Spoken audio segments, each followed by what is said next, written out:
दोस्तों, जब महाभारत का युद्ध शुरू होता है तो महाभारत के युद्ध के शुरू होने के समय ऋषि वेद व्यास आते हैं और धृतराष्ट्र को समझाते हैं और कहते हैं, हे धृतराष्ट्र, यदि तुम अपने पुत्रों को, अपने कुरुवंश का विनाश नहीं चाहते हो तो धृतराष्ट्र तुम अभी के अभी इस युद्ध को रोक दो।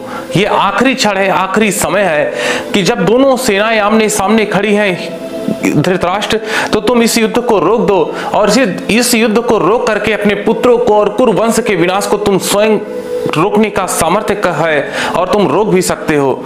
लेकिन धृतराष्ट्र अपने जीवन में पुत्र के मोह में इतना अंधा था कि वह उसने वेद व्यास जी के किसी भी बात का सुनने की कोशिश नहीं की और कहा, महाराज, हम इस युद्ध को नहीं रोक सकते क्योंकि ये प्रारब्ध है इनका और इन्हें लड़ने दीजिए। तब वेद व्यास जी ने संजय को एक दिव्य दृष्टि दी और संजय को दिव्य दृष्टि देते हुए कहा कि हे धृतराष्ट्र, अब संजय तुम्हें देख करके बताएगा और अपने कुरुवंश के विनाश को होते हुए तुम अपने कानों से तो अवश्य सुनोगे। तुम अंधे हो, देख तो नहीं सकते, लेकिन तुम सुन तो सकते हो और तुम अपने विनाश को प्रत्यक्ष होते हुए सुनोगे।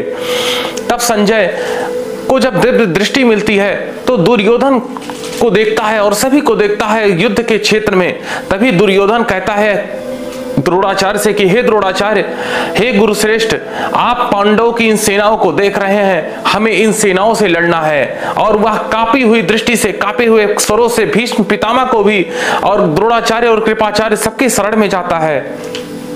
दोस्तों, जीवन में 5 पांडव 5 थे, कौरव 100 थे, लेकिन पांडवों में और कौरवों में बस केवल एक ही अंतर था।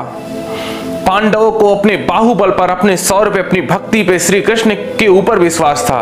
लेकिन दुर्योधन में 100 के 100 भाइयों होने पर भी किसी को अपने ऊपर 1% भी विश्वास नहीं था।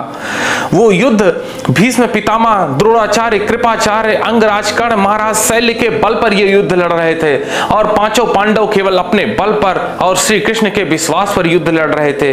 दोस्तों, यदि जीवन में विजय को प्राप्त करना है, जीवन में सच्चाई से, अपने कर्म से विजय को प्राप्त करना है, तो केवल अपने जीवन में अपने सगे संबंधियों के, कुटुंब के ऊपर भरोसा नहीं, बल्कि अपने बाहुबल पर, अपने विश्वास पर ही आप विजय को प्राप्त कर सकते हैं। और यह प्रत्यक्ष प्रमाण आपके सामने हुआ कि 100 के 100 पांडव 16 छोड़ी सेना 5 छोड़ी सेनाओं के सामने ढेर हो गई।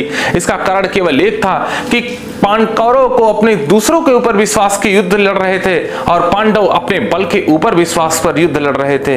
तो दोस्तों, यदि जीवन में आपको सफल होना है, सफलता प्राप्त करनी है, तो अपने ऊपर विश्वास कीजिए और विश्वास करके युद्ध लड़िए, कर्म कीजिए, आपको जीवन में सफलता अवश्य मिलेगी। जय श्री राम दोस्तों, हर हर महादेव।